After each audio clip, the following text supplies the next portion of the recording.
자, 그 다음에 이제 소소한 원칙이 남아 있어요. 자, 64쪽에 부당결부 금지 원칙, 의의를 읽어볼까요?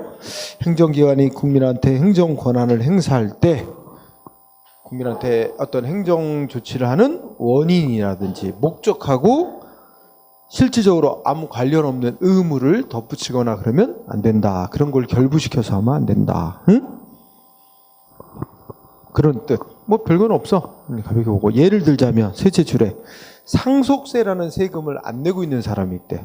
상속세를 안 낸다고 영업허가 내준 걸 취소할 수 있느냐?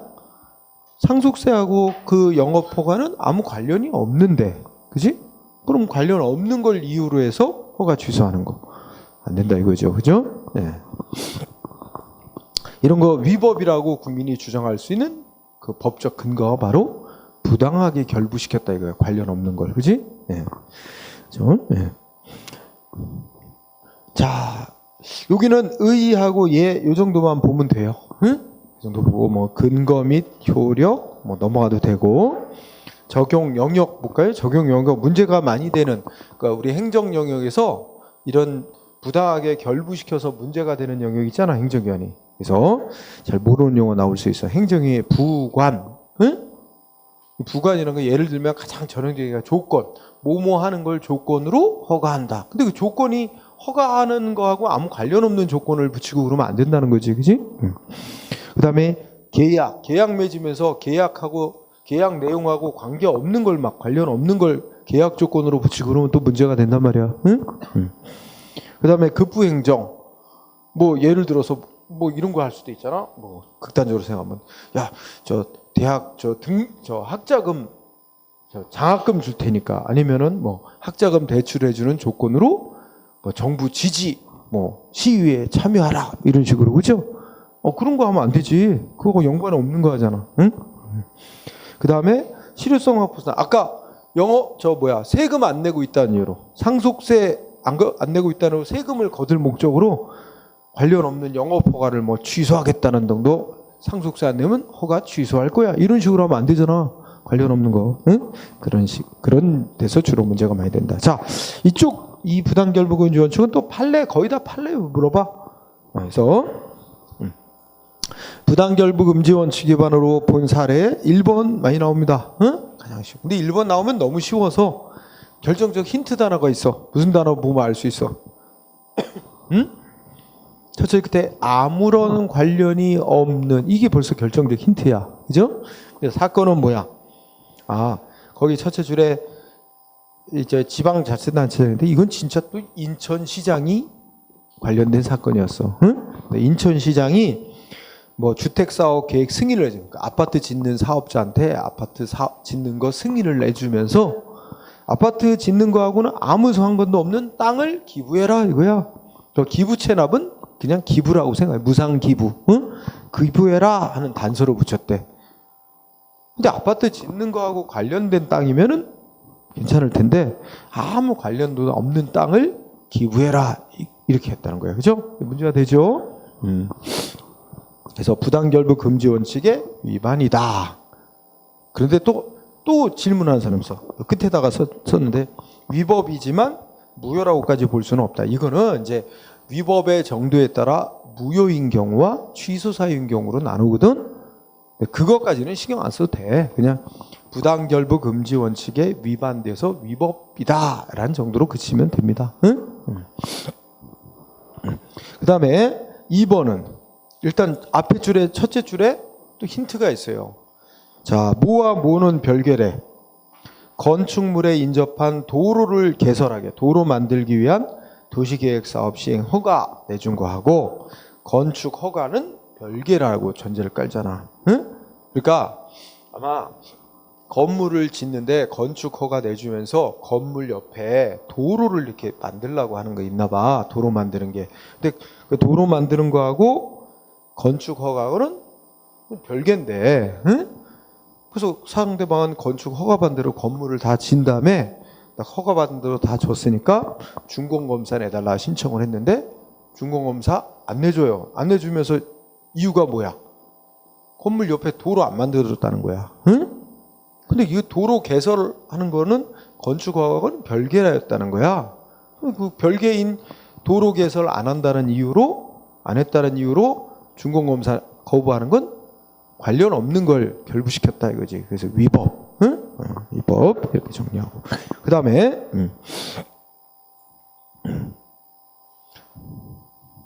그 다음에 3번을 또 잘 이해해야 된대. 3번은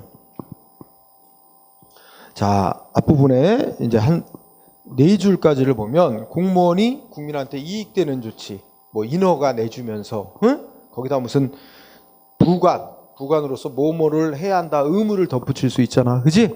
거기에 두 번째 줄에 부담이라고 부르는 게 의무 덧붙인 의무를 부담이라 그래. 어떤 조치를 하면서 관련된 의무 덧붙인 거를 부담이라 그래요. 응? 자, 기본 상식 나중에 또 배우니까. 그런 걸 붙이면서 할 수 있다 해도 그 붙이는 의무는 뭐하고 연관이 있어야 돼? 응? 뭐 법치주의 뭐 이런 건 헌법상 기본 원리에 비춰볼 때 비례 원칙이나 부당결부 원칙에 여기에 부당결부의 원칙이라 해서 이게 판결문 잘못 쓴 거야. 부당결부의 원칙이라는 게 아니고 원래는 부당결부 금지의 원칙인데 판결문이 그지같이 써놓은 거지. 응? 어쨌든 그런 것에 어긋나지 않아야 되는데, 자, 그러면 시험에는 그게 쓰이는 거야. 자, 인허가 내주는 행정처분과 거기에 붙인 단서, 부관 사이에 실제적 관련성이 있다고 볼 수 없는 경우. 그러면 일단 이 문장에서 뭐야 이거? 부당결부금지 원칙에 어긋나게 단서를 붙였단 말이야. 그러면 이거 위법이 되는 거지. 그런데 공무원이 이와 같은 공법상의 제한, 즉 부당결부금지 원칙 위반하면 안 되니까 그거를 피해갈 목적으로 상대방하고 사이에 사법상 계약을 맺으면서 그런 형식을 취했다면 이것도 역시 법치행정원리에 위반되는 것으로서 위법이다. 여기 시험에 쓰이는 거야. 그러면 이걸 그 밑에 사례로 보자. 자, 예를 들면 인천시장이 누군가로부터 골프장 짓는 거 승인해달라고 신청을 받았나 봐. 응?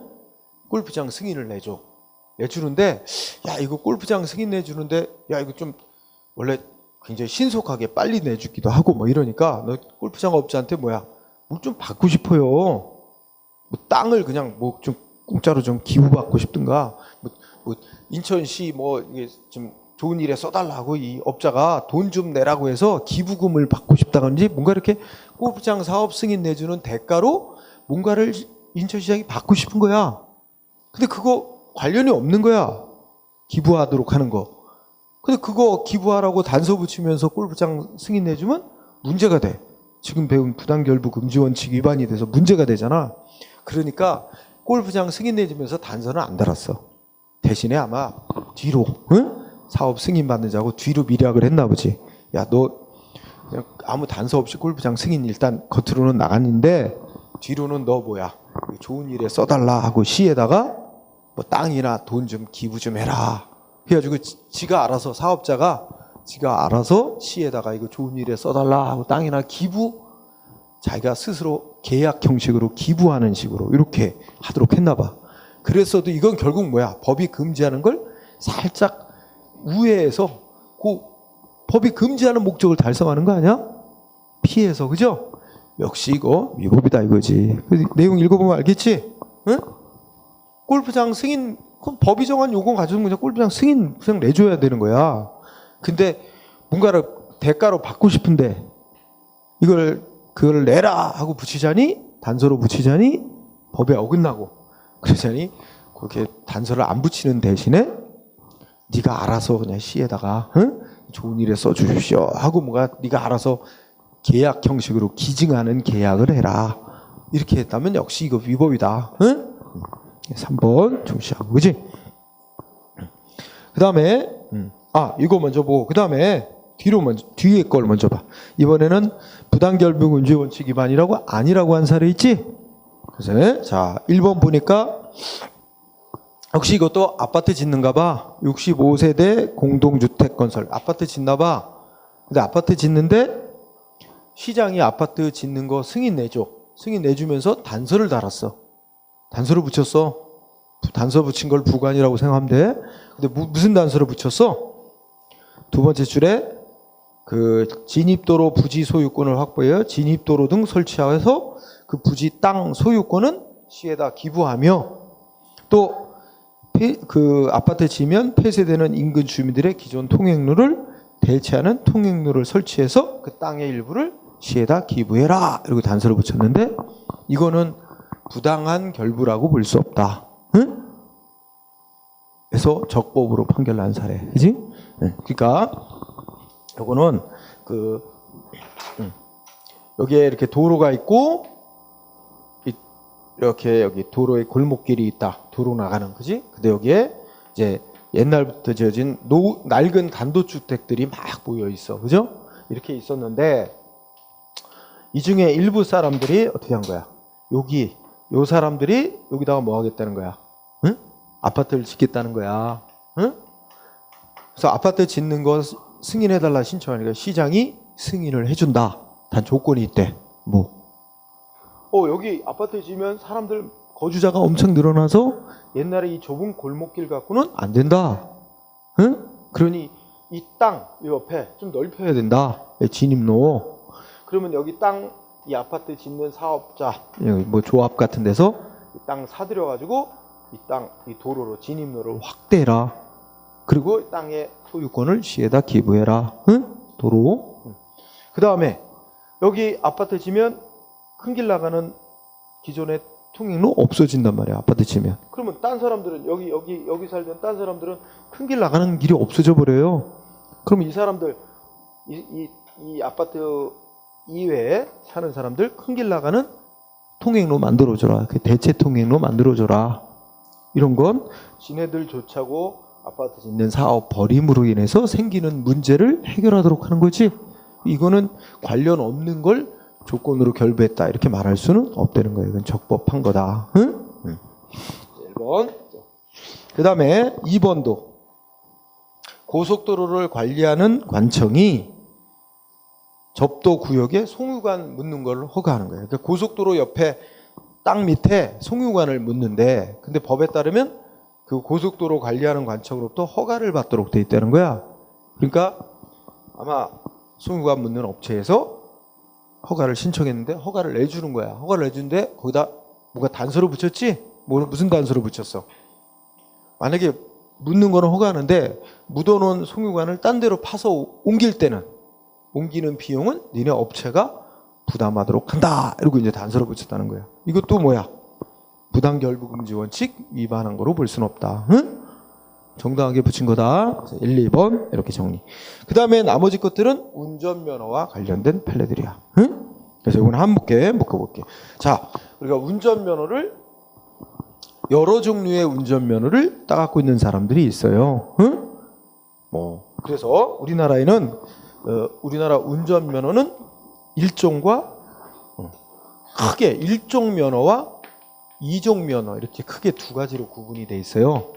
도로교통법상 일종면허, 이종면허. 그 일종면허도 다시 또 몇 종류가 또 있어요. 그래서 뭐 일종 특수면허, 일종 대형면허, 일종 보통면허 이런 이렇게 있는 것 같다. 일종 세 가지. 그 다음에 이종도 이종 보통면허, 이종 소형면허, 그 다음에 이종 특수면허, 그 다음에 원동기 장치 자전거 면허 이렇게 해서 또 나눠져 있어요. 그래가지고 각종의 면허 종류마다 운전할 수 있는 차의 종류가 다 또 명시돼 있어요. 차의 종류가 다 범위가 정해져 있어요. 운전할 수 있는 차의 종류가 이렇게 돼 있어. 그러면 이런 상태에서 여러분들이 그 65페이지에 문제 판례 4번을 읽으면 판례 4번 보면 한 사람이 여러 종류의 일단 기본 원칙이야. 한 사람이 여러 종류의 운전면허를 취득할 때 여러 종류의 운전면허를 취득할 때 어떻게 하지? 한 번에 여러 개 면허 다 따겠다고 시작해서 한 번에 다 받나? 아니지. 자기 따고 싶은 면허 하나 정해갖고 신청을 해서 시험 봐서 하나씩 따는 거지. 마찬가지로 표절 끝에 면허를 따 있는 면허를 취소하거나 정지할 때도 경찰은 어떻게 돼? 원칙적으로 하나씩 취소하는 게 취소나 정지하는 게 원칙이지만 별개로 취급하는 게 원칙이지만 그 면허 취소나 면허 정지시키는 사유가 특정한 하나의 면허에만 관련된 게 아니라 다른 운전면허와 공통된 것이거나 그 운전면허를 받은 사람에 관한 경우에는 여러 종류의 운전면허를 전부 한 번에 취소할 수도 있다. 관련이 있는 면허는 같이 다 취소할 수도 있다. 이런 전제야. 응? 가볍게 읽어요. 그럼 그 밑에 사건을 보자. 4번 판례 밑에. 자, 4번 판례 보면 운전면허를 4번 판례에서는 어떤 사람은 운전면허를 몇 개 갖고 있대? 3개 면허를 따갖고 있대요. 응? 그지? 4번 판례 넷째 줄 끝에 보면 무슨 면허 따갖고 있대? 2종 소형 면허 따갖고 있다 그러고, 그죠? 2종 소형 면허. 그 다음에 또 읽어보면 1종 대형 면허도 따갖고 있고 1종 보통 면허도 갖고 있고, 즉 4번 판례 하반부 보면 어떤 사람이 3개 면허를 따갖고 있는 사람이 있다는 거야. 응? 근데 이 사람이 지금 음주운전하다 적발됐대. 그래서 무슨 차를 음주운전하다 적발됐대? 응? 이륜 자동차. 응? 여러분 거기 괄호치고, 이거는 판례에 없는 건데 내가 집어넣는 거야. 괄호 속에 거. 이륜 자동차란 뭘 말하냐면 배기량이 125cc를 넘는 오토바이를 우리 법에서, 도로교통법에서 이륜 자동차라 그래요. 그러니까 오토바이를 배기량을 가지고 둘로 나눠.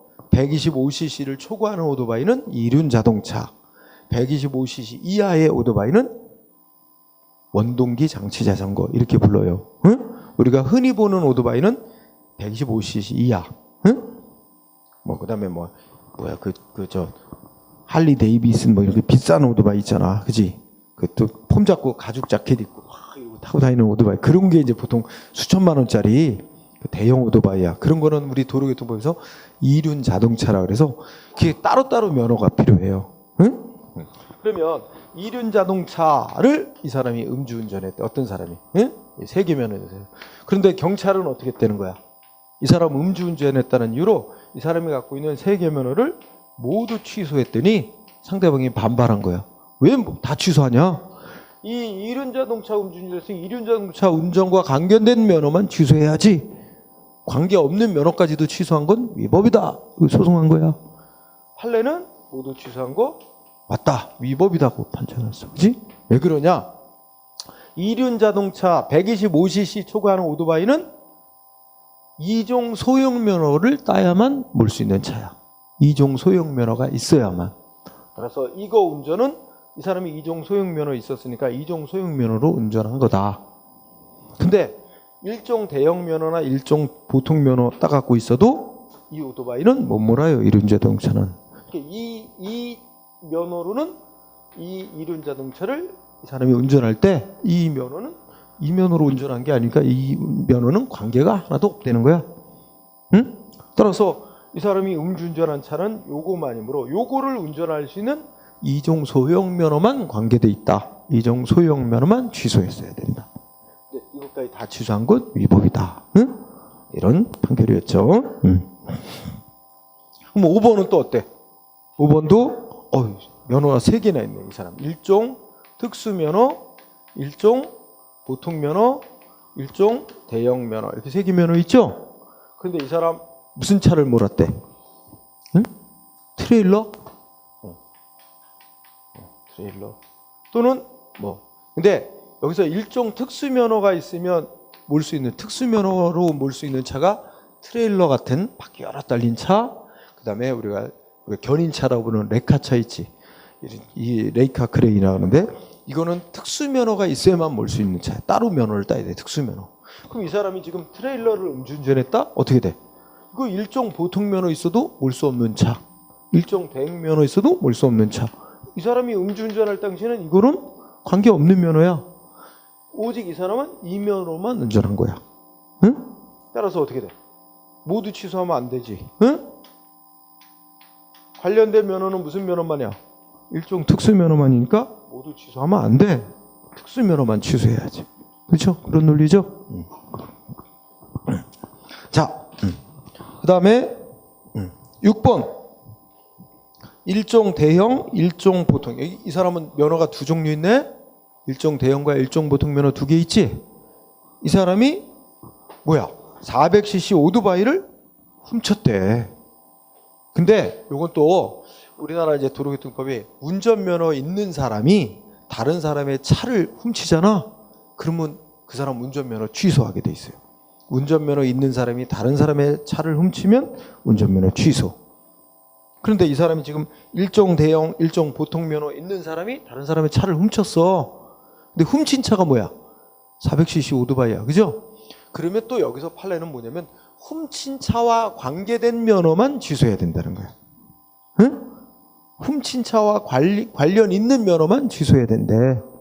그럼 여기서 훔친 차는 400cc 오토바이지? 그러면 우리가 4번에서 말하는 이륜 자동차지? 그럼 이륜 자동차와 운전과 관계된 면허만 취소했어야 된다는 거야. 그럼 이 사람은 어떻게 돼? 이종 소형 면허 없지? 그러니까 이 사람 이종 소형 면허는 없는 사람이었으니까 이종 소형 면허는 취소를 못해. 그러니까 취소할 면허가 없지. 그렇다고 일종 대형이나 일종 보통면은 400cc 오토바이하고는 관계가 없는 거야. 그러니까 그것까지 취소할 수는 없다. 그러니까 이 사람은 취소되는 면허는 없어. 다만 절도죄로 처벌만 받을 뿐이지. 응? 그런 이치죠.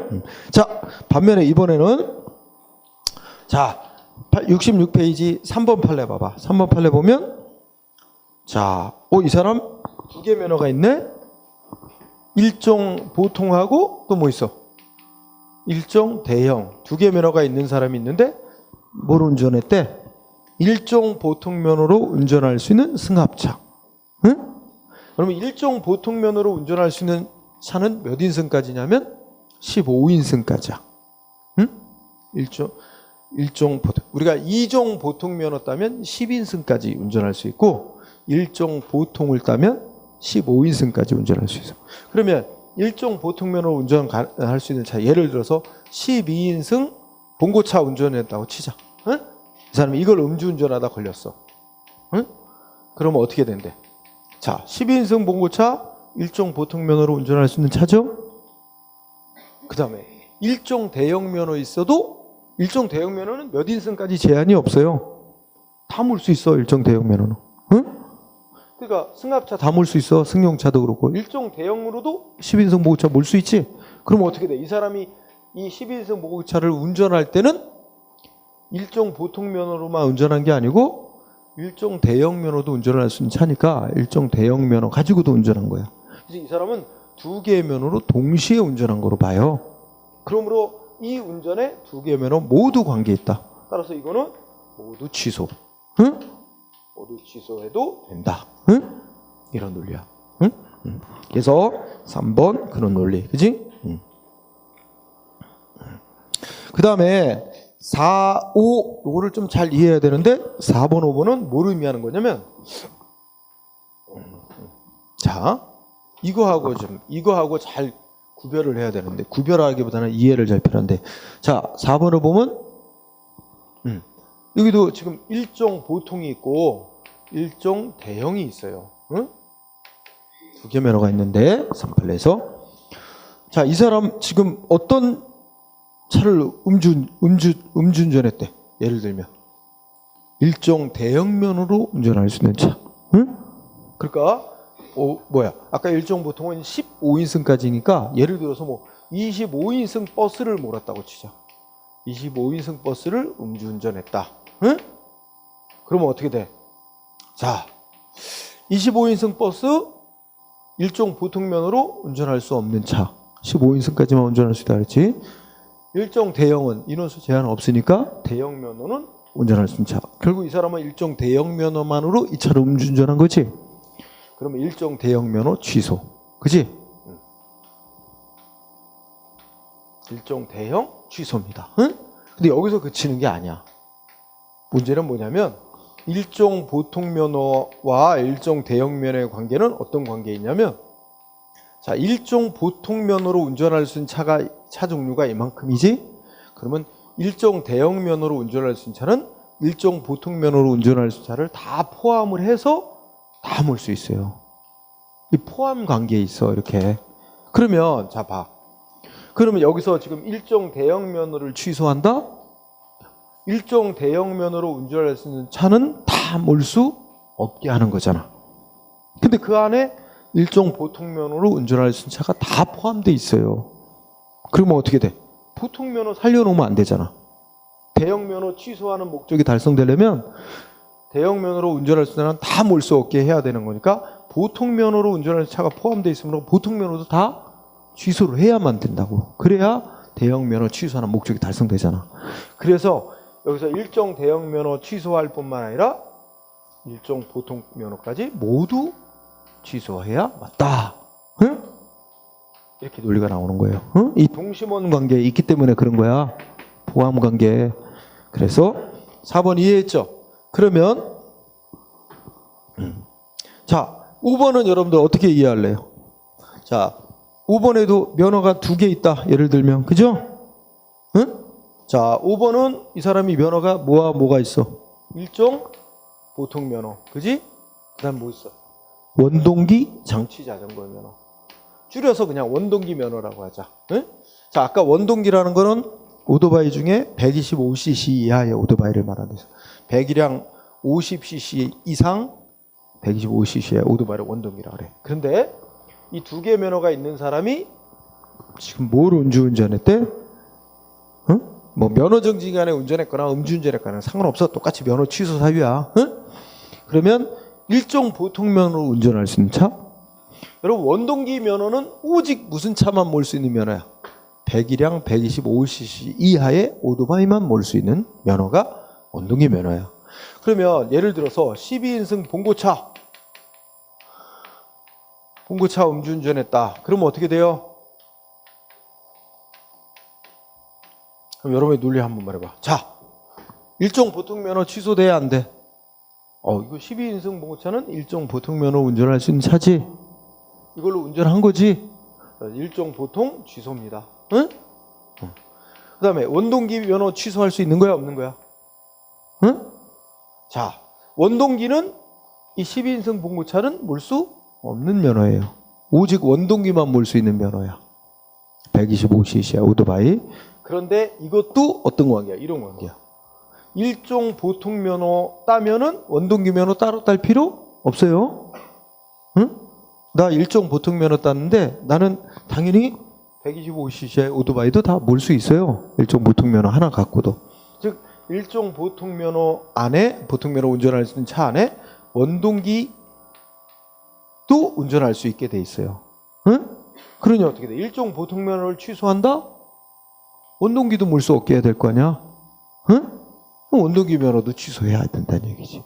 그래서 원동기 면허도 같이 취소해요. 그래야 일종 보통 면허 취소 목적이 달성. 면허도 취소합니다. 그러니까 모두 취소야 이 경우는. 응? 그렇죠? 그래서 이 4개 면허 간에는 자 이런 논리가 적용되는 게 어떻게 돼? 응? 4개 면허가 나와요. 일종 대형 면허,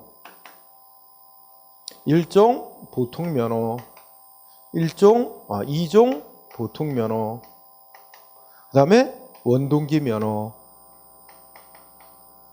원동기 장치 자전거. 이 4개 면허 간에는 이렇게 일종 대형 면허로 운전할 수 있는 차가 이만큼, 그 안에 일종 보통 면허 따면 운전할 수 있는 차가 다 포함되어 있고, 이 안에 이종 보통 면허 따면 몰 수 있는 면허가 다 들어가 있고, 그 다음에 원동기 면허가 제일 안에 있는 거야. 응? 원동기 면허는 오직 원동기만 몰 수 있고, 이종 보통 따면 12인승 이하의 승용차 몰고 원동기도 몰 수 있고, 응? 일종 보통 따면 15인승 이하까지 다 몰고 원동기도 몰고 다 포함하는 거야. 그지? 대형 따면 인원수 제한 없이 대형 승합차, 트럭 다 몰고 원동기도 몰고 다 모는 거야. 이런 관계. 그러니까 이 4개 면허 간에는 어떻게 될까? 4개 면허 있는 사람이 자 원동기 음주운전하면 어떻게 될까요? 응? 원동기 음주운전하면 모두 취소될까요? 안 될까요? 응? 왜 헷갈려? 원동기 음주운전하면 원동기 운전은 어떤 면허로 운전한 거야? 원동기 면허로도 운전한 거고 이종 보통 면허 운전한 거고 4개 면허 모두로 다 운전할 수 있는 차니까 4개 면허 모두로 다 운전한 거야. 그러므로 모두 취소돼요. 응? 그 다음에 25인승 버스 음주운전했다. 그러면 어떻게 돼? 역시 모두 취소해요. 이건 어떤 논리로? 25인승이면 일종 대형으로만 운전할 수 있는 차다. 일종 대형만 취소해야 될 것 같지만 대형을 취소한다는 건 대형 면허로 운전할 수 있는 차는 다 몰 수 없게 하는 거니까 그 안에 다른 면허로 몰 수 있는 차가 다 포함되어 있죠. 다른 면허로 운전할 수 있는 차가. 그러니까 이것도 다 취소해야 된다는 얘기예요. 그래서 이 4개 면허 간에는 이렇게 하나 저렇게 하나 모두 다 취소돼요. 그러면 여기서 벗어나 있는 이 동심원 체계 속에 들어가 있지 않은 게 아까 뭐 나왔어요, 여러분들? 응? 아까 뭐였어? 2종 특수면허. 아까 125cc 넘는 100이랑 125cc 넘는 오토바이 모노면허 있지? 2종 특수면허만 따로. 이거는 오직 125cc 초과하는 오토바이만 몰 수 있는 면허란 말이야. 응? 그 다음에 1종 특수면허. 그죠? 이렇게 되는 거야. 응? 1종 특수면허. 근데 1종 특수면허는 트레일러, 특수차 모는 거지. 그 다음에 레카, 줄여서 레카. 이런 거 뭐라? 그러니까 좀 다른 거. 근데 특이한 게 하나 뭐 있냐면 2종 보통면허로 몰 수 있는 차가 있어요.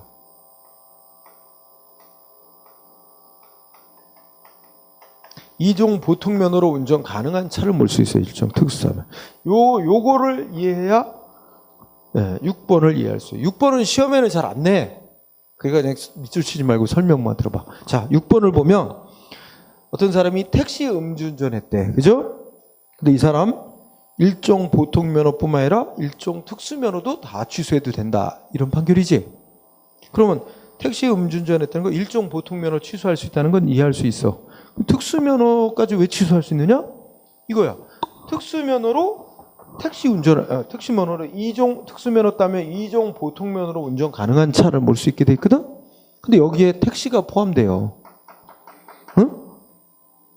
그러니까 어떤 사람이 택시를 음주운전했다면 1종 보통면허도 운전한 거고 2종 특수면허로도 동시에 운전한 거다. 2개 면허로 동시에 운전했으니까 둘 다 취소. 이렇게 된 거야. 응?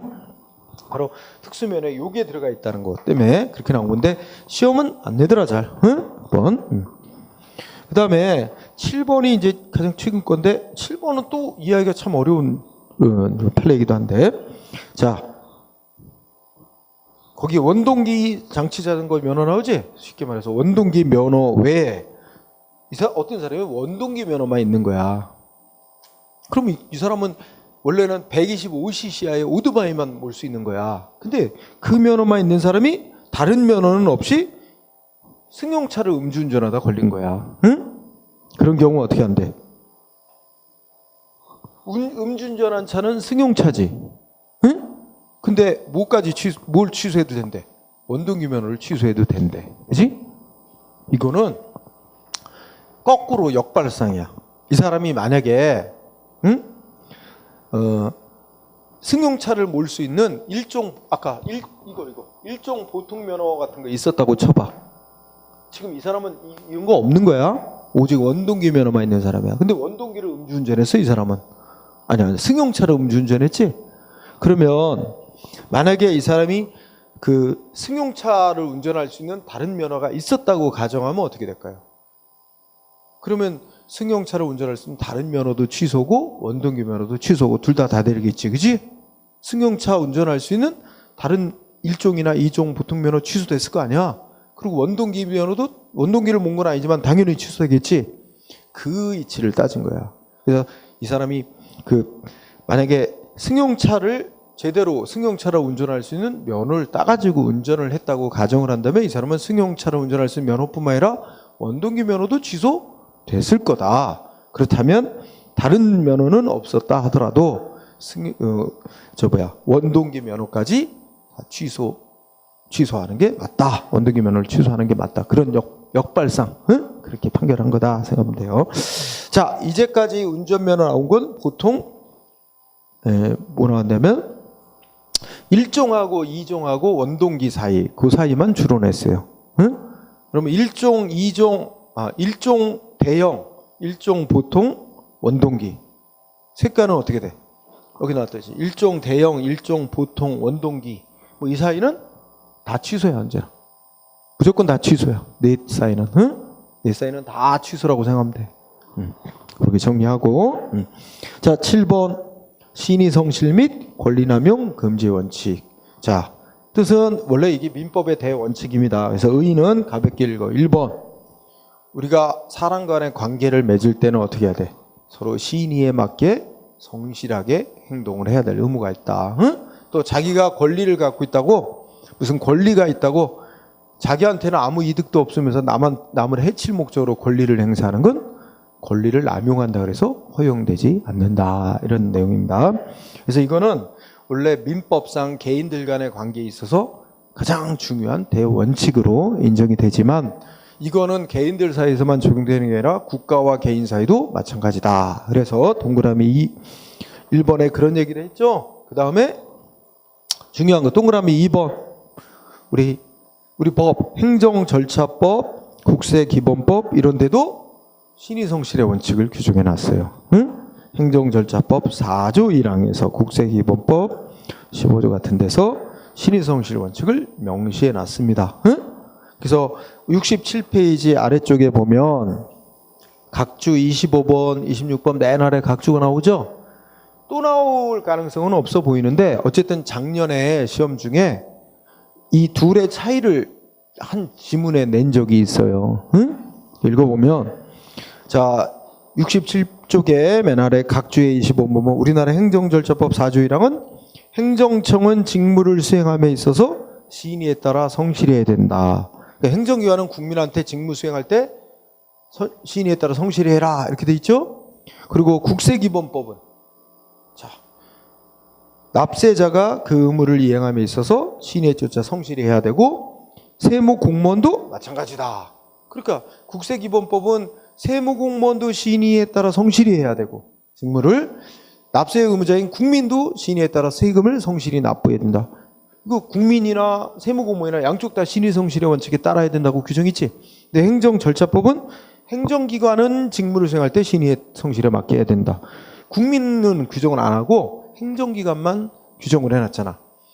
그래서 이 또 내기는 또 나오기는 어려운데 하여튼 작년에 어떤 출제자가 이걸 냈다고. 행정절차법은 행정기관만 신의성실의 원칙에 따르라고 규정이 돼 있는데 국세기본법은 세무공무원도 즉 행정기관도 국민도 다 신의성실의 원칙에 따라야 한다고 규정하고 있다. 그래서 약간의 차이가 있다.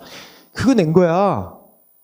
별걸 다. 응? 그래서 그렇지 뭐 또 나오기는 쉽지는 않다. 어쨌든 그냥 우리가 기억할 거는 원래 신의성실 원칙 및 권리남용 금지 원칙이라고 하는 거는 원래 민법의 대원칙인데 이거는 국가와 개인 사이 행정관계도 동일하게 적용되는 것으로 보는데 우리 행정법 중에서 이 신의성실의 원칙을 명시해서 규정해놓은 예도 있다.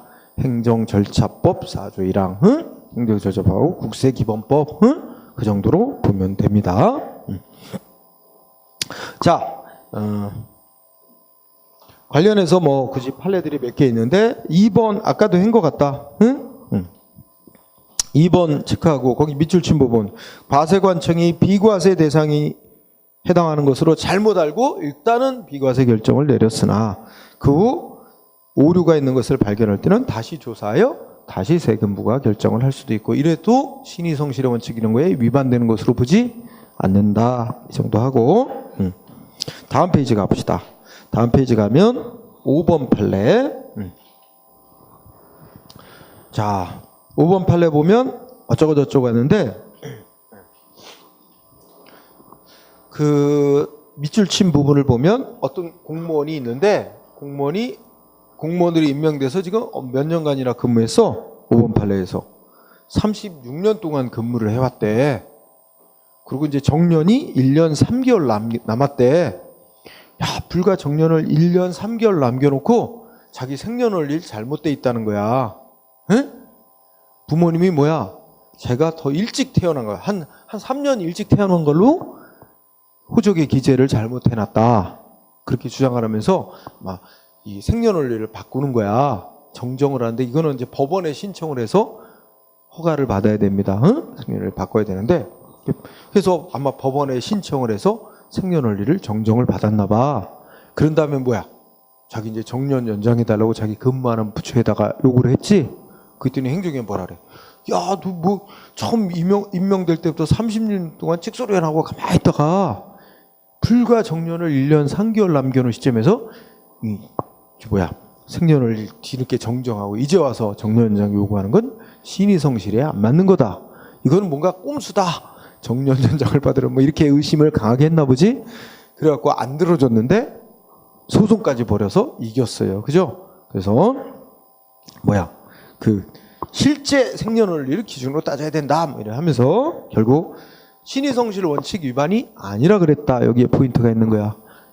항상 판결은 무슨 사안이 있었다는 거는 바꿀 수가 없는 거고 무슨 사안이 있었는데 이 문제에 대해서 법원이 어떻게 판결했다. 어떻게 판결했는지 그 부분만 바꿀 수 있는 거야. 틀리게 만들면. 이거는 위반이 아니라 그랬죠. 신의 성실 위반이 아니다. 정당한 권리다. 권리 행사다. 인정했다는 거. 그 다음에 6번도 알아두자. 6번은 예를 들어서 인천시라고 하자. 응? 인천시가 개인 땅 밑으로다가 개인 땅 지하에다가 상수도관 묻어놓은 거야. 응? 그것도 개인 땅, 그 땅 소유자한테 허락도 안 받고 몰래 묻어놓은 거지. 그래서 들켰어. 그래서 땅 소유자가 왜 개인 땅, 남의 땅 지하에다가 허락도 없이 상수도관 묻어놨냐? 파서 옮기라 요구하는 거야. 딴 데로 옮기라고. 인천시가 이제 예를 들어서 인천시라고 가정하면 미안하게 됐다. 인정해. 그 대신에 인정하는데 이거 지금 딴 데서 이게 수도 공급하고 이런 공익 목적 이거와 관련이 크고 이거 딴 데로 지금 옮길 만한 데도 없다. 응? 그러니 어떻게 하지? 야, 그동안에 그 묻어서 몇 년 동안 이용해 왔다면 그거에 대해서 땅 사용료를 주겠다. 그리고 정식으로 계약을 맺고 계속 이 땅을 지하를 사용하도록 하자. 이렇게 제시를 했어. 근데 땅 주인 다 싫대. 무조건 파옮기래. 응? 그리고 시도 열받았어. 뭐라고 주장해?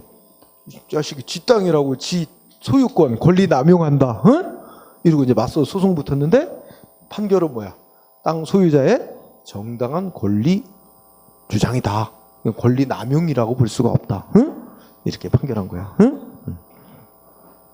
자, 그 다음에 7번도 7번을 보면 자, 우리 과거에 우리 1987이란 영화도 있고 하지만은 과거 우리 좀 불행한 역사들이 많았어. 박정희 대통령 시절에도 그렇고 뭔가 막 엉뚱한 사람 잡아다가 간첩으로 몰아가지고 막 고문해가지고 고문에 못 견뎌서 자백하게 하고 사인하게 하고 그 법정에 세웠는데 법정도 또 법원도 요새도 우리 법원도 참 문제가 많다고 이제 나오지만은 그 당시에 법원도 아무리 법정에 가서 이 공문 받았다 그러고 막 이렇게 해도 인정 안 해주고 그냥 유죄 판결 내려. 응? 그런 식으로 그런 불행한 역사가 있어. 그랬다가 수십 년이 지나서 이제 민주화가 되고 난 이후에 거기 첫째 보면 국가가 무슨 과거사 정리위원회 이런 거 만들어서 설치해서 국가기관 만들어갖고 억울하게 국가 권력에 의해서 희생당한 사람들 신고하라고 하고 국가기관이 조사를 해요. 조사를 해봐서 그 잘못된 일이었다라고 이제 뒤늦게 밝혀준 결정을 내린단 말이야. 응? 그래가지고 예를 들어 그 결정 받은 날로부터 이제 받고 나서 이제 국가를 상대로 손해배상을 청구했어. 그런데 국가가 뭐라고 주장해? 원래 손해배상 청구해서 받을 권리는 손해가 국가의 작용이 위법하게 이루어졌고 위법하게 손해가 발생했다는 걸 안 날로부터 3년 안에 손해배상해달라고 청구 소송을 해야 되는 거야. 원래가 3년이에요 기간이. 근데 지금 몇십 년이 지나서야 이제 와서 청구했다? 그러니 손해배상 받을 권리는 없어졌다. 이게 소멸시효가 완성됐다는 게 손해배상 청구권을 행사할 수 있는 시간이 지났다는 거야. 소멸시효 완성됐다는 말이. 그렇다고 배상 책임 없다 이런 식으로 나와. 근데 생각을 해보자. 그럼 그 수십 년 동안 원래 손해배상을 받고자 하는 피해자는 뭘 증명을 해야 돼? 국가기관행위가 위법이고 자기가 유부이라는 걸 증명을 해야 돼. 피해자가 측에서 공무원에게 고의과실 잘못이 있었으며 그 직무행위가 위법이라는 걸 피해자 측이 증명을 해내야 배상을 받을 수 있는 건데 증명할 길이 없는 거지. 국가기관이 다 그렇게 권력을 이용해서 조작을 해서 막 해놓고 다 그 자료도 안 줘요. 그걸 밝힐 방법이 없어요 개인들이. 그렇게 해서 수십 년 동안 막아온 상태에서 이제 뒤늦게 국가기관에서 다시 신청을 받아 조사를 한 결과 이거는 국가에 의한 조작, 위법이었다는 게 뒤늦게 이제 국가기관에서 공식적으로 결정된 그 시점부터 뭐 3년 안에 청구하면 권리 행사로 봐줘야지. 그 동안에는 청구할 수가 없었던 거야, 객관적으로. 그렇다면 그 동안에는 손해배상 청구할 수 있는 시간 진행이 안 되는 거로 보는 게 맞다. 이렇게 하고, 그래서 뭐 왜 그때 그렇게 국가 권력에 의한 위법 행위가 있을 때로부터 3년이 지나도록 왜 청구를 안 했느냐 하고 국가가 배상 책임 없다. 소멸시효 완성됐다고 주장하는 건 국가 측의 권리 남용으로서 허용될 수 없다. 이런 얘기입니다. 지금 이런 사건 되게 많이 나오잖아. 응? 그죠? 응. 어제도 내가 인터넷 기사 하나 보니까 많이 알려진 탤런트는 아니지만 뭐 신협일인가 뭐 신국이라는 이름이 사람이 있더라. 사극에 보통 나오고 했던 사람인데 그 사람은 예전에 뭐 그 뭐죠? 군 위문 어쩌고 저쩌고 할 때 그 이제 뭐 했대? 아마 인터넷 기사에 떠 있을 거야. 뭐 탤런트 이계인 젊었을 때지. 그래가지고 뭐 군대 위문 공연 앞두고 뭐 다방에 이렇게 모여가지고 뭐 얘기를 하는데 그때 뭐 박정희 대통령 아들 박지만 씨가 육군사관학교에 입학을 했네. 뭐 이런 기사가 났는 거야. 그래가지고 그걸 가지고 이제 기다리면서 뭐 탤런트 몇 명 모여가지고 얘기를 했대. 근데 거기 또 육군 대위도 있었대, 인솔자로. 근데 거기서 뭐 다방에서 뭐 이런저런 얘기하면서 어이구 박지만 씨가 육군사관학교에 입학했대네. 그러면서 이제 뭐라고 얘기했대. 야, 뭐 또 뭐 여배우하고 뭐 어디 외출을 나가거나 이러면 또 학교에 골치 아프겠네. 뭐 이런 얘기를 했다는 거야. 학교 골치 아프지 사실. 그지? 원래 육군사관학교 연애도 못하게 금지돼 있는 거예요. 응? 그렇죠? 뭐 하여튼 등등 뭐 박지만 씨에 대해서 뭐 이렇게 그런 얘기를 했다는 거야. 응? 그랬더니 그게 유언비어 날조죄 이래가지고 잡혀서 체포돼서 처벌돼가지고 뭐 원래 징역형 1년인가 선고받는데 이제 집행유예를 일단은 이제 옥살이는 안 하고 풀려났다. 근데 그게 계속 된 거지. 그러다가 어젠가 뉴스 보니까 이제 재심이 받아들여져서 무죄라고 이제 수십 년 만에 판결이 다시 나온 거야. 응? 황당하지 않아? 네. 참. 그래서 그러면 다시 그거에 대해서 이제 손해배상 청구 국가를 상대로 또 할 거예요. 우리 세금 또 나가. 응? 손해배상. 누가 잘못한 거예요? 그죠? 응. 자, 7번. 그 다음에 8번은 뭐 그냥 여러분들이 가볍게 읽어둬도 될 사안. 네. 자, 그 다음에 행정법의 효력범위라 그래서 자, 좀 짤막하니까 빨리 하자. 자, 행정법의 효력법. 여기는 주로 우리가 법 중에 성문법 얘기합니다. 행정위원이 꼭 성문법은 효력 발생만 주로 그런데 자, 첫째 줄에 읽어보면 시간적으로 언제부터 행정에 관한 법이 효력이 발생하고 누구한테까지 효력이 미치고 지역적으로 어디까지 효력이 미치는가 이런 주제를 다룬 거예요. 행정에 관한 법이 만들어지면 그중에 시간적 효력이 제일 중요합니다. 자, 시간적 효력. 법을 만들면 언제부터 효력이 발생하냐? 시행일. 자, 동그라미 1, 2번 다 중요한데 숫자가 중요해요. 동그라미 1번. 성문의 법인 국회가 법률을 만들거나 대통령이 법을 만들거나 장관이 법을 만들거나 이런 거 특별한 규정이 없으면 언제부터 법 만들었다고 공포한 날로부터 20일 지나면 효력 발생하는 게 원칙이다. 응? 언제부터 효력 발생한다고 특별한 규정이 없으면 만약에 법을 만들면서 이 법은 언제부터 효력이 생긴다 규정이 있으면 그 시점부터 효력이 생기는 건데 언제부터 효력 발생한다고 규정이 없으면 전제 조건은 규정이 없으면 특별한 규정이 없으면 법 만들었다고 국민한테 공포한 날로부터 20일 지나면 효력 발생한다. 다만 동그라미 2번 국민의 권리 제한 의무부가 직접 관련되는 법은 적어도 원칙이 30일 이상 공포한 지 30일 이상 지난 뒤부터 시행이 되도록 해야 된다.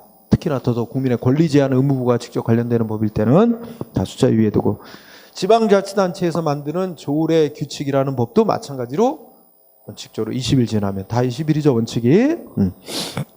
그 다음에 공포란 국민에게 법 만들었다고 알리는 행위인데 공포하는 방법은 동그라미 1번 둘째 줄 관보에 게재하는 게 원칙입니다. 관보 게재. 관보에 게재. 관보라는 건 정부가 발행하는 신문을 관보라고 칭해요. 응? 원칙적으로 관보의 계좌인데 다 그런 건 아니다. 자, 동그라미 2번. 국회의장이 법률 공포. 요거 밑줄. 국회의장이 법률을 공포하는 경우는 정부가 발행하는 신문인 관보에 계좌하지 않고 어떻게 한다고? 서울에서 발행되는 일간신문 2 이상에 게재하도록 돼 있어요. 응? 응. 그러니까 이거는 관보에 게재하지 않는 경우죠. 응? 요거는 예외적으로 원래 아까 그런 얘기했지. 국회에서 법률안 통과시키면 국회의장이 대통령한테 보내고 대통령이 공포해서 이제 효력이 생기는 거야. 원래 공포는 대통령이 하는 거야. 근데 아까 어떤 경우 있어. 국회에서 법률안 통과시켜서 국회의장이 대통령한테 공포하라고 보냈어. 근데 대통령이 어떻게 해? 거부해. 국회로 다시 되돌려보내. 그런데 국회에서 더 많은 숫자의 국회의원이 찬성. 다시 통과시켜. 그래서 대통령한테 또 보내. 또 보낼 수 있어. 그러면 대통령이 이제 공포를 그대로 하든가 그러면 효력이 생기는 거고, 그래도 반대하면 가만히 있어요. 이제는 가만히 있어야 돼. 그러면 5일 지나면 효력이 발생해요. 5일 지나면 확정이 되는 거로 치고 그때는 국회의장이 공포를 하게 돼 있어요. 그런 예외적인 경우야. 자, 알아두고. 그다음에 지방자치단체가 만드는 조례와 규칙도 동그라미 1번 어떻게 하는 게 원칙이야? 공보의 게재. 공보가 지방자치단체가 발행하는 시보, 뭐 도보, 군보 이런 거야. 응? 네, 공보의 게재. 다만 비슷하게 뭐야? 지방의회 의장이 공포하는 경우 아까 비슷한 경우야. 지방의회 의장이 공포하는 경우는 공보, 일간신문, 게시판 등에 게재한다. 응? 게재한다.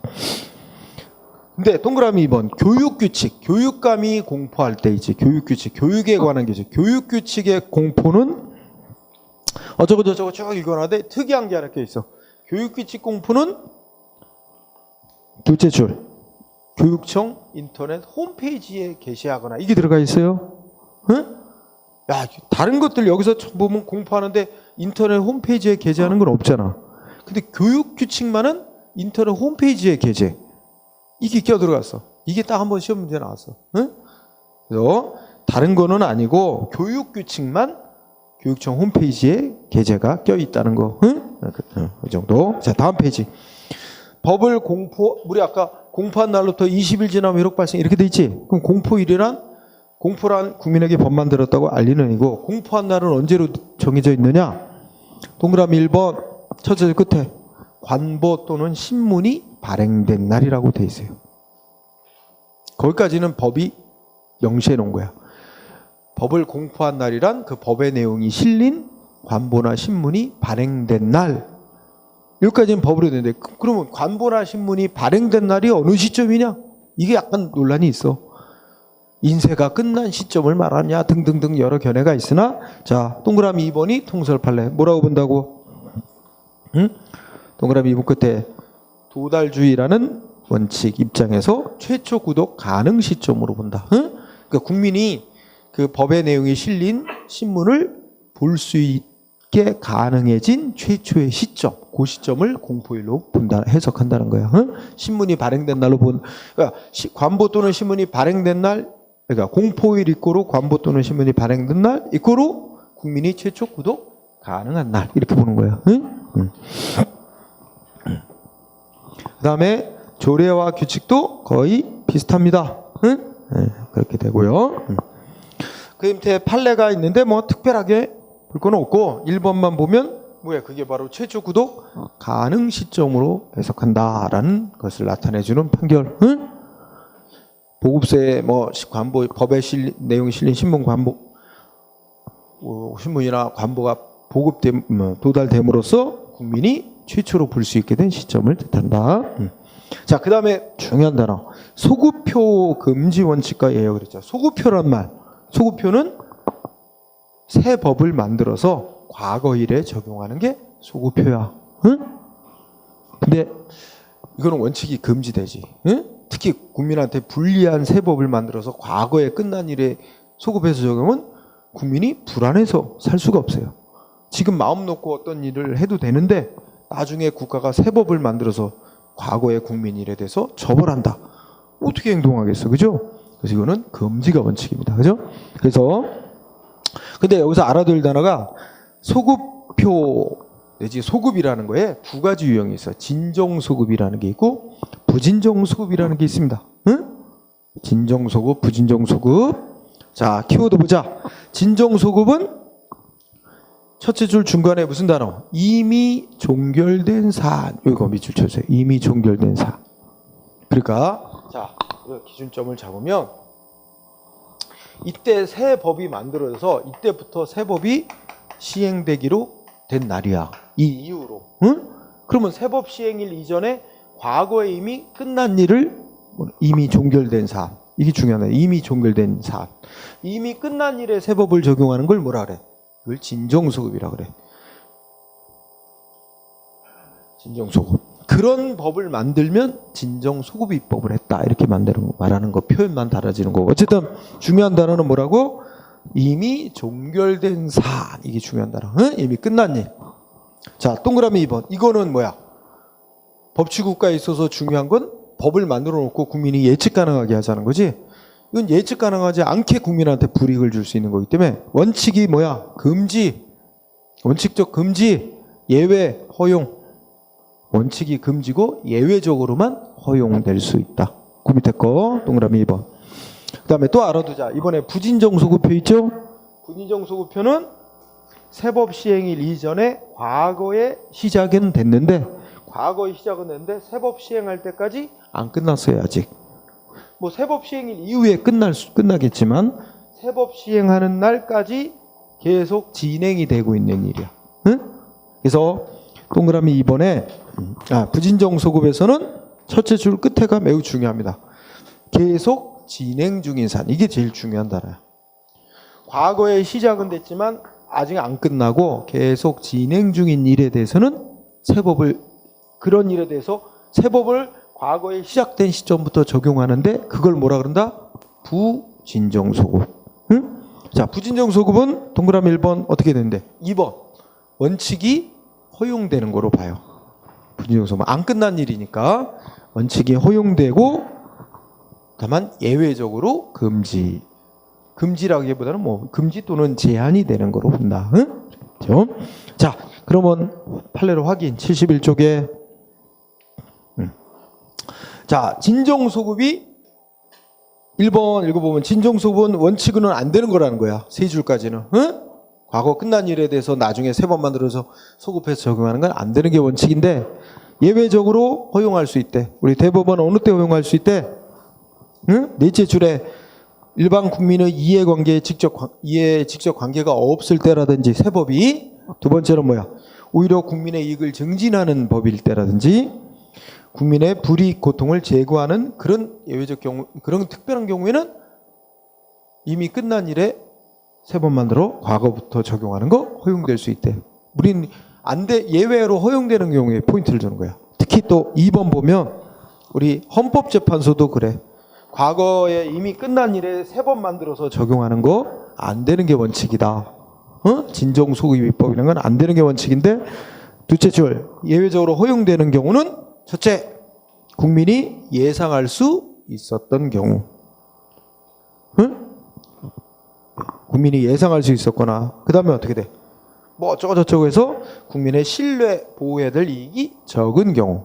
구법에 대한 신뢰 보호의 이익이 적은 경우. 그 다음에 뭐 손실이 아주 없거나 경미한 경우. 그 다음 뭐 있어? 마지막 줄에 국민의 과거법, 구법에 대한 신뢰 보호의 요청 우선하는 심히 중대한 공익상의 사유가 정당화하는 경우. 응? 이런 경우에는 허용될 수 있다. 그래서 특히 2번, 1, 2번 같은 취인데 대법원과 헌재 모두 인정하는데 2번이 특히 중요합니다. 그러면 3번이 어떤 경우야? 3번에 법 이름이 하나 나오지. 친일 반민족 행위자 재산의 국가기속에 관한 특별법. 그죠? 자, 이거 법 이름하고 첫째 끝에 이거 전형적인 뭐야? 진정소급입법에 해당. 그러니까 자, 우리 과거 일제강점기 시대에 일제에 협력하고 해서 일제로부터 일제 총독으로 땅 같은 거 막 받아가지고 그것도 자식들이 상속받아갖고 여전히 떵떵거리고 잘 살고 있잖아. 그치? 이런 상태에서 이거 원래 해방 후에 바로 했어야 될 일인데 뒤늦게 어떻게 했어요? 90년대 후반에 들어와서야 이런 법 만들고 그 후손들이 받아갖고 있는 상속받아갖고 있는 땅을 국가가 조사를 해서 친일한 대가로 얻은 땅이다, 재산이다 인정되면 바로 일제로부터 받았던 자기 그 조상이 받았던 그 시점으로 소급을 해서 그때부터 국가 소유로 해버리는 거야. 응? 이런 내용의 법이야. 전형적인 진정소급입법이야. 이거 법 만들어서 이제 국가 조사해서 땅 뺏으려고 하니까 친일 후손들이 막 헌법재판소에 신청한 거야. 이게 헌법 위반이다. 응? 그러나 헌법재판소 진정소급입법이지만 원칙은 안 되는 거지만 예외적으로 2번 봐. 허용되는 경우 3가지 있지? 응? 국민이 예상할 수 있었던 경우. 응? 또 뭐야? 응? 또 뭐 실내이익 적거나 손실 뭐 별로 경미한 경우. 그죠? 3번째 뭐야?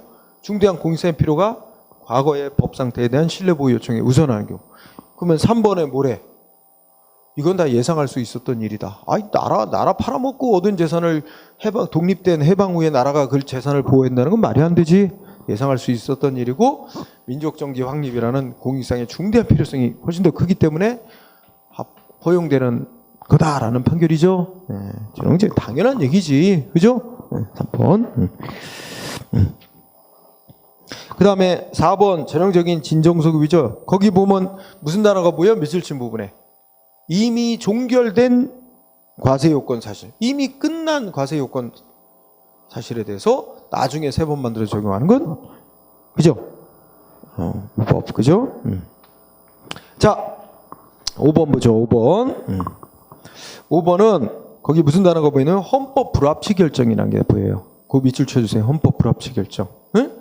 이거는 또 그대로 풀면 무슨 단어야? 헌법에 합치되지 않는다. 뭐가? 국회가 만든 어떤 법률이 헌법에 합치되지 않는다. 그러면 헌법에 위반돼서 위헌이라는 거야. 근데 위헌이라고 바로 위헌이다 딱 결정 내리면 그 법률은 바로 효력이 없어져요.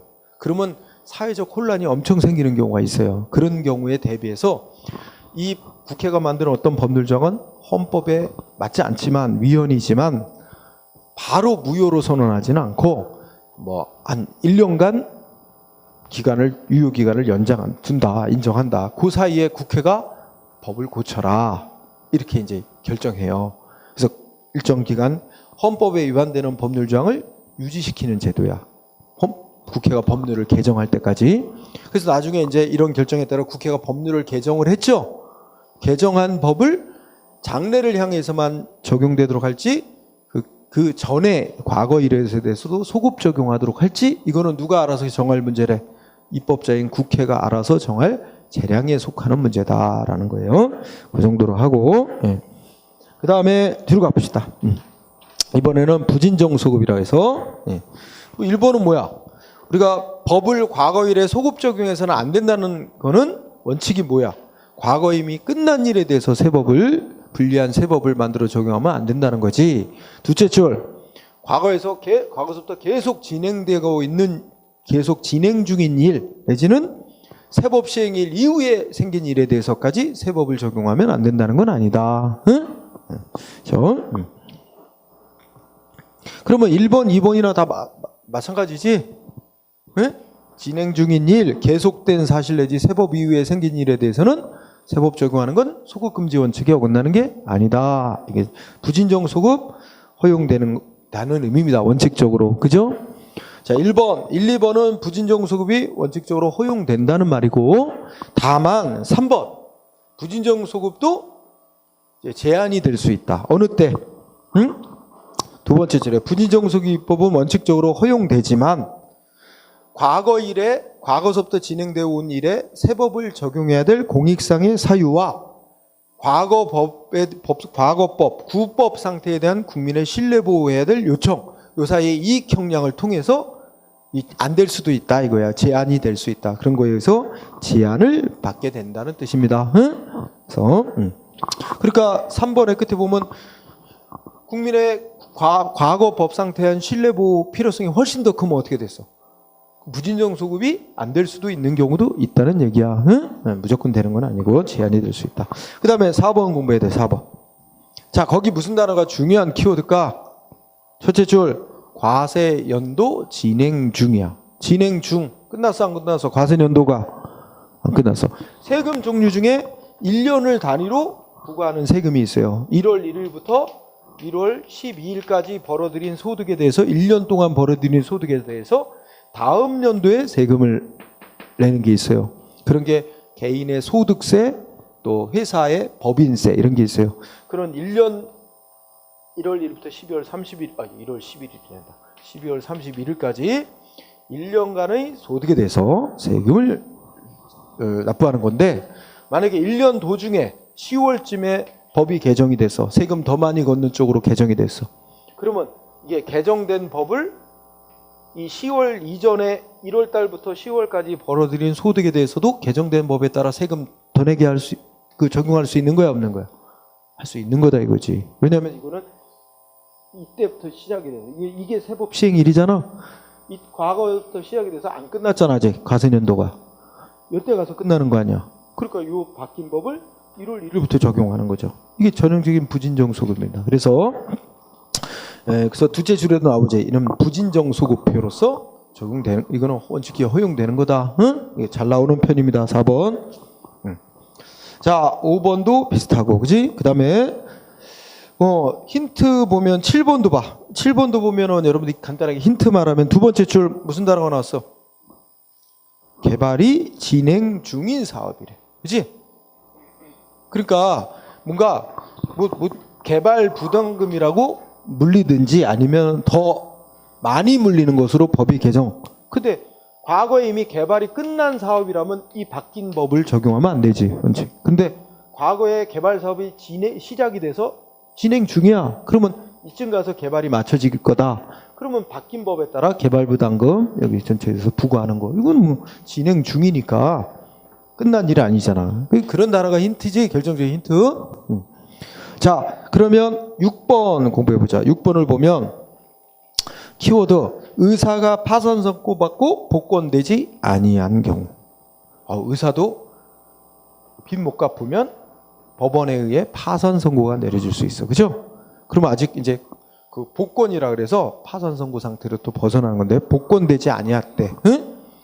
그런데 첫째 줄 끝에 보면 의료법에서 과거에는 뭐로 규정했대? 임의적 면허 취소 사유. 그러니까 반드시 면허를 취소하는 사유로 돼 있지는 않고 면허 취소할 수도 있고 안 할 수도 있고, 그 임의적이란 건 이제 보건복지부 장관이 재량으로 알아서 할 수 있도록 돼 있었다는 거야. 그랬다가 법이 바뀌었어요.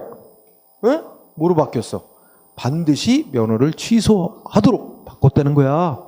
의사가 파산 선고 받으면, 파산 선고 받고 복권이 안 되면 보건복지부 장관은 반드시 의사 면허를 취소하도록 법이 바뀌었어. 근데 이 의사는 언제 위반했어? 개정되기 전의부터 파산 선고를 받고 복권이 안 된 상태가 법 개정 이후까지 계속되고 있는 거야. 그러면 어떻게 돼? 과거에 시작돼서 계속 중이지. 그러니까 개정된 법을 적용할 수 있는 거지. 개정된 법 적용하면 어떻게 되는 거야? 반드시 면허 취소하도록 돼 있으니까 개정된 법에 따라 면허 취소해야 한다. 응? 이해됐죠? 부진정 소급표야 이거 전형적으로. 자, 그 다음에 73쪽 헌법재판소 위헌 결정의 소급표가 제한돼. 요거는 조금 건너뛰어. 응? 조금 건너뛰어도 되고. 자, 맨 밑에 73페이지 법이 바뀐 경우에 행정기한이 어느 법을 적용해야 되느냐. 이거 좀 중요한 논점으로 보세요. 응? 법이 바뀌었을 때 행정기한이 적용해야 되는 법령. 응? 일단 1번을 보면 행정행위는 처분 당시에 시행 중인 법과 기준에 따라 하는 게 원칙이다. 그러면서 인허가 신청이 있고 처분하기 전에 법이 개정 시행된 경우 어느 법에 따라 해라 하는 특별한 규정이 있으면 그에 따르지만 특별한 규정이 없으면 언제 따르는 거다? 처분 시의 법에 따른 거다. 자, 여기는 1번은 여러분들 국민한테 이익되는 조치. 자, 이거는 수익적인 처분이라고 전제를 까서 1번 옆에다. 국민한테 이익 주는 처분. 응? 1번 옆에 이거 쓰고. 자, 그러면 이런 경우야. 자, 국민이 신청, 자기한테 허가해달라고 신청.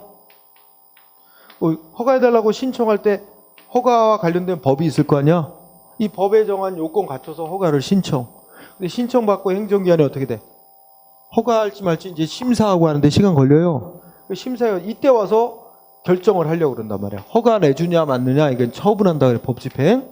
근데 이때 와서 처분하려고 그러는데 허가 처분, 불허가 처분 이때 와서 결정을 하려고 그러는데 이 사이에 법이 바뀌었어요. 이 사이에 법이 개정이 됐어. 그것도 또 허가받기 어렵게 바꿨어. 요건이. 개정된 법이 시행 중이야. 그러면 행정기관은 신청 당시 법에 따라서 허가할지 말지를 결정해야 되냐? 허가해 줄지 말지 결정 내리는 이 처분할 당시에 개정돼서 시행 중인 개정법에 따라서 결정을 해야 되냐? 이런 문제가 있어요. 응? 근데 어느 때 법에 따라 하는 거래? 원칙이. 1번 되게 중요한 거야. 어느 때 따라 하는 거야? 신청 당시의 법에 따라 하는 거야? 이 개정된 법, 처분 시의 법에 따라 결정해야 된다는 거야. 응? 1번. 중요한 단어는 처분 시. 응? 신청 당시 법에 따르는 게 아닙니다. 처분 시 법에 따르는 거예요. 물론 그 밑에 문제는 잘 안 나오지만 예외는 있긴 있어. 맨 5째 주고 보면 행정기관이 국민으로부터 허가를 신청받고 만약에 뭐 일주일 안에 처리해야 된다 법이 있어서 여기가 처리해야 되는 시한이었어 원래 행정기관이. 신청을 받고 요때까지 처리하도록 돼 있었는데 신청을 받아놓고도 어떻게 돼? 제때 처리를 안 하고 늦추다가 법 바뀐 다음에 처리하려고 그래. 그러면 이때는 신청 시 법에 따라 결정을 해야 된다. 왜냐면 이거는 제때 처리했으면 개정되기 전에 허가가 나왔을 거 아니야. 이 개정되기 전에 법에 따라서 처리했으면. 그죠? 그러니까 신청을 받아놓고 늦추지 않고 제대로 처리했으면 법 개정 이전에 이제 결정을 내려야 되는 거였다면 그런데도 행정기관이 정당한 이유 없이 늦추는 통에 늦어가지고 늦게 처리했다면 이때도 개정된 법에 따르면 안 되고 이때는 예외적으로 신청 시점에 법에 따라야 된다는 게 끝부분에 있는 거고 근데 그 얘기는 잘 안 나오는 편이다. 응? 그러니까 주로 뭐 나온다. 특별한 규정이 없는 한 신청 시점이 아니라 행정기관이 처분할 당시의 법에 따라 인허가 결정하는 게 원칙이다. 응? 그 다음에 2번 자, 2번을 조금 더 띄고 4번을 볼까요? 4번. 자, 4번, 5번. 4번, 5번 한 대로 묶어봐. 4번 보면 자, 4번, 5번 같은 거는 그 옆에다가 국민이 뭘 위반했다고. 응? 위반에 대해서 제재하는 겁니다. 위반했다고 제재하거나 벌을 주는 경우에 위반에 대한 제재 조치의 경우. 응? 국민이 위반한 것에 대해서 제재하는 조치를 할 때는 어느 때 법에 따르냐. 중간에 이제 법이 바뀐 경우야. 그러면 자 4번 보자. 뭐라고 써있냐. 법이 바뀐 경우 새 법이 국민한테 유리하게 바뀐 법을 적용해라는 규정이 있으면 뭐 그에 따르는 거지만 그런 규정이 없는 한 법 바뀌기 전에 발생한 사항. 법 바뀌기 전에 발생한 사항. 즉 그 발생한 사항은 위반 사항이라고 생각해. 국민이 법 개정되기 전에 위반한 사항에 대해서는 어느 법 적용하는 거래? 새 법을 적용하는 게 아니라 구법을 적용해야 된대. 응? 그죠? 구법이 적용돼야 된다 그랬지? 네. 그런 결과 자 생각을 해보자. 그 밑에 보면 뭐 법 위반한 자에게 과징금을 부과한다 그러죠? 응? 근데 과징금 부과는 위반 행위에 대한 제재야. 그런데 그 첫째 주 셋째 주 끝에 셋째 주 끝인가 넷째 주 끝에 처분 시의 법령이 응? 그러니까 이 처분 시의 법은 개정된 법이야. 개정된 법이 위반 행위했을 당시 상대방이 위반했을 당시의 법보다 불리하게 개정되었고 어느 법을 적용할지에 대해서 특별한 규정이 없다면 불리하게 개정됐든 유리하게 개정됐든 어느 법 적용해야 되는 게 원칙이야. 위반 행위가 있었던 당시의 법. 그래서 마지막 끝에 행위시가 중요한 말입니다. 그러니까 국민이 뭘 위반 행위를 했는데 위반 행위에 대해서 뭔가 제재를 하도록 법이 정해져 있었다가 나중에 법이 바뀌었어. 근데 어느 법을 적용하라는 규정이 없는 한 원칙이 국민이 위반 행위를 했을 당시의 법에 따라 제재를 해야 된다. 그러니까 행위시 이게 중요한 거지. 그러니까 5번에 4번에 보면 구법이 적용돼야 돼. 구법령이 곧 행위 당시의 법인 거야. 위반 행위할 당시의 법. 그래서 똑같은 얘기. 그렇다면 5번 4번을 이해했으면 5번 이해할 수 있는 거야. 5번 뭐야? 건설업자가 면허수첩 대여했대. 법 위반 행위했어. 그지? 그런데 위반 행위할 당시에는 뭐야? 건설업 면허 취소하도록 돼 있었대. 그랬다가 위반 행위가 있고 난 후에 법이 바뀌어서 면허 취소 사유에서 없애버렸대. 법이 개정된 면허 취소 사유에서 제외됐대. 그래도 어떻게 돼? 어느 법 적용하는 특별한 규정이 없는 한 어느 당시의 법을 적용하는 거야? 위반 행위 당시의 법을 적용해야 되니까 위반 행위 당시에는 면허 취소하도록 돼 있었지? 면허 취소해야 된다는 얘기야. 행정위 하나는 이해됐죠? 그 다음에 6번도 비슷한 거야. 6번도 국민이 뭘 위반하면 벌을 주도록 돼 있었어. 그랬다가 법이 바뀌어서 처벌 안 하는 거로 바뀌었어요. 근데 위반 행위는 언제부터 있었어? 과거부터 있었어. 그러면 어떻게 돼? 역시 행위시법에 따라 처벌해야지. 처벌 가능성 법 바뀌었다고 없어지는 거 아니다는 거야. 가벌성 소멸되는 거 아니야. 응? 원칙이 그런 얘기. 그러나 7번, 8번은 또 공통적인 논리예요. 응? 자, 7번, 8번 공부하면 될 거예요. 자, 7, 8번을 공부하면 자, 이것도 잘 이해돼. 요거는 행정기관이 무슨 조치를 하는데 이 조치를 하기 전에 뭔가 확정이 된 사실, 과거에 이미 확정된 사실관계, 과거에 확정된 사실 기초로 처분하는 경우, 이런 전제야. 응? 이미 과거에 다 확정난 걸 기초로 뭔가 조치를 할 때, 응? 이런 경우도. 자, 그럼 7번에 보면 첫째 줄에 무슨 단어 나왔어? 장애 등급 결정 나왔어요. 장애 등급 결정. 7번에 장애 등급, 뭐 일하다가 뭐 다치고 그러면 산업재해를 입었다 해서 이제 장애 등급이 몇 등급이냐에 따라서 이제 뭔가 이렇게 보험금, 보상금 이렇게 달라진단 말이야. 장애 등급 결정 어느 때 법을 기준으로, 어느 때 기준에 따라서 결정하는 거래? 응? 즉 뭐야? 장애급여 지급 청구권을 취득할 당시의 기준. 이꼬로 그게 뭐야? 지급사유 발생 당시의 법이래. 다 같은 말이야. 근데 그게 또 어떤 때냐? 자, 장애를 입고 치료를 받고 치료 다 끝나고 뭐야? 이제 장애를 입었다는 게 확정된 시점. 치료 종결로 장애가 확정난 시점. 그 당시에 기준에 따라서 등급을 결정해야 된다는 얘기입니다. 행정기관은. 그래서 그 얘기 쭉 나오나? 일단 원칙만 신경 써. 그러면 장애급여 지급 청구권을 취득할 당시, 즉 지급사유 발생 시 이꼬로 써놔. 지급사유 발생 시 이꼬로 뭐야? 응? 치료 종결 후 장애 입었음이 확정된 시점. 응?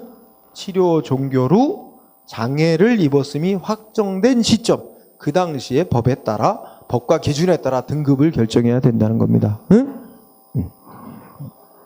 6번도 마찬가지야.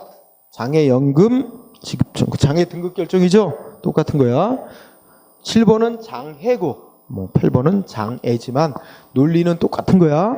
그래서 그거 공부해두고요. 자, 그러면 거의 다 됐고 76쪽에서 77쪽 아주 간단히 말해야 효력의 소멸.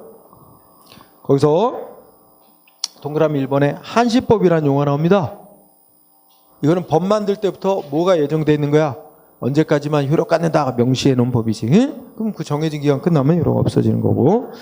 예. 그 다음에 그 밑에 판례 하나 공부해. 체크. 판례. 응? 자, 셋째 줄에 뭐라고 썼어? 개정된 법률이 전문 개정인 경우. 이 전문은 법의 전부가 거의 다 개정됐다는 말입니다. 응? 그럼 법의 전부가 개정됐다고는 하지만 말은 개정이라고 하지만 실제는 뭐와 다를 바 없대? 기존의 법을 다 폐지하고 완전히 새 법 만든 거와 다를 바 없다. 이렇게 보면서 기존의 법에 딸려있던 부칙 규정도 같이 다 폐지된 거로 본다는 거야. 응? 자, 그 다음에 지역적 효력 관련해서는 원칙은 뭐야? 국가기관이 만드는 법은 원칙이 전국의 효력, 지방자치단체가 만드는 법은 자치단체 관할구역의 효력을 갖는 게 원칙이지만 다 예외가 있다. 국가기관이 만든 법인데 어떻게 돼요? 일부 지역에만 효력 갖는 법 만드는 것도 있고, 지방자치단체가 만든 법인데 자치단체 관할구역 넘어서 효력이 발생하는 것도 있을 수 있습니다. 응? 네, 그런 얘기고요. 또 우리나라 영토 안에 있음에도 우리나라 법이 적용 안 되는 곳, 그런 지역도 있을 수 있어요. 외교 공간 내라든지 우리 조약 맺어갖고 주한미군 시설 내부라든지 우리 법이 적용 안 되는 데도 있을 수 있다. 각각의 예외. 대인적 효력. 사람 얘기라는 거. 우리나라 사람, 자, 거기 보면 대인적 효력 원칙 보면 첫째 줄에 무슨 단어? 속지주의. 응? 무슨 말이야? 우리나라 지가 영토니까 우리나라 영토에 속해 있는 사람은 다 우리 법 적용받는 거야. 응? 이게 대원칙이야. 외국인도 우리나라 영토 안에 들어와 있으면 우리 법 적용받아야 돼. 그런데 또 속인주의도 또 적용돼. 보충적으로. 속인주의. 이는 대한민국 국적자야. 대한민국 국민인 이상 세계 어디를 가도 우리 법 따라다닌다는 거야. 적용되는 거. 응? 속지주의, 속인주의 다 적용돼요. 자, 그러면 밑에는 예외가 속지주의의 예외야. 우리나라 영토 안에 들어와 있는 사람인데 우리 법 적용 안 되는 경우가 있어요. 응? 자, 예를 들면 1번 외국 원수나 우리나라를 방문한 외교 사절 있지? 우리가 대사, 공사, 뭐 외교관 있잖아. 또 우리 평창 올림픽 하면 외국 뭐 수상들 뭐 대통령 오잖아. 우리 법 적용 안 받아요. 국제법적으로 그래. 응? 또 두 번째 줄에 주한 미군한테도 우리 법 적용 안 되는 거 많아요. 조약에 의해서. 그다음에 동그라미 2번은 그냥 우리나라에 온 일반 외국인 같은 경우, 우리나라에 들어와 있는 일반 외국인한테 우리나라가 스스로 우리 국민하고 다르게 적용하는 것으로 법을 만들어 놓은 그런 경우도 있어요. 응? 우리 스스로가 외국인에 대해서 따로 정해놓은 경우가 있다. 그죠? 그럼 그 밑에 판례가 3개 들어져 있는데 1번, 2번만 간단히 체크. 잘은 안 나오는 것이지만 1번은 뭐야? 키워드가 영주권입니다. 영주권. 자, 제1동포인데 국적은 대한민국 사람이야. 근데 일본으로부터 영주권을 얻었대. 그 영주권은 일본 국민 자격 인정하는 게 아니고 일본에서 합법적으로 장기간 머물 수 있는 자격만 인정하는 거죠. 그래서 제1동포, 한국 국적의 제1동포가 일본에서 영주권 얻어도 일본 국민 된 건 아니니까 여전히 대한민국 국민이다. 그러니 외국인 취급을 하면 안 된다는 겁니다. 우리 국민으로 똑같이 대우를 해야지. 응? 그다음에 2번은 북한 사람도 대한민국 국민입니다. 응? 북한 사람도 대한민국 국민이에요. 응? 다만 우리가 지금은 평양에서 왔잖아. 그 평창 올림픽의 남북. 근데 이건 또 국제법적인 논리라 남북한이 또 서로가 독립된 국가야. 뭐 그런데 이게 단일팀 이걸 예외로 특수한 거로 인정하는 거지. 근데 자, 이번을 보면 한반도 전체가 대한민국 영토고 한반도 내에서는 대한민국만이 유일한 합법정부. 응? 그래서 북한 정권은 뭐야? 반국가단체. 김정은은 반국가단체 괴수라 그랬어. 그죠? 이 잡으면 저형해야 될 자야. 그죠? 그런 관계인데 어쨌든 그러면 첫째 줄에 북한 법 규정, 북한 국적 이런 거 법적으로 아무 의미가 없는 겁니다. 응? 북한 사람인데 부모가 조선 사람이었다. 당연히 대한민국 국민이에요. 그러면 북한 국적을 갖고 북한 국적을 가지고 뭐 북한이 해외 국민증, 우리로 따지면 여권, 응? 북한이 여권 발급해서 중국으로 가가지고 우리나라로 넘어온 북한 주민이 있어. 근데 북한 법, 북한 해외 국민증 이런 게 무슨 의미가 있어? 법적으로 당연히 대한민국 국민이 되는 데는 아무 문제가 없다는 얘기입니다. 응? 그래서 당연히 대한민국 법에 적용을 받는 자다 이겁니다. 응? 그러면 지금 북한에 있는 사람들 우리 대한민국 법 적용 받는 자야 아니야? 다 우리나라 대한민국 법 적용 대상자입니다. 법적으로. 다만 현실적으로 분단이 있어갖고 실제 적용이 안 되고 있는 것뿐이지 법적으로는 다 가능해. 그래서 북한의 자식 남아있는 사람들 남한으로 넘어와서 큰 재산 이루고 사망한 사람 북한에 남아있는 자식들 뭐예요? 다 재산 상속권이 있어요. 우리 민법에 따라. 응? 우리 똑같이 적용되니까. 자, 그렇게 해서 오늘 시간적 효력에다 좀 더 초점을 둬서 공부하기 바랍니다. 응? 여기까지 하도록 하겠습니다. 수고했습니다.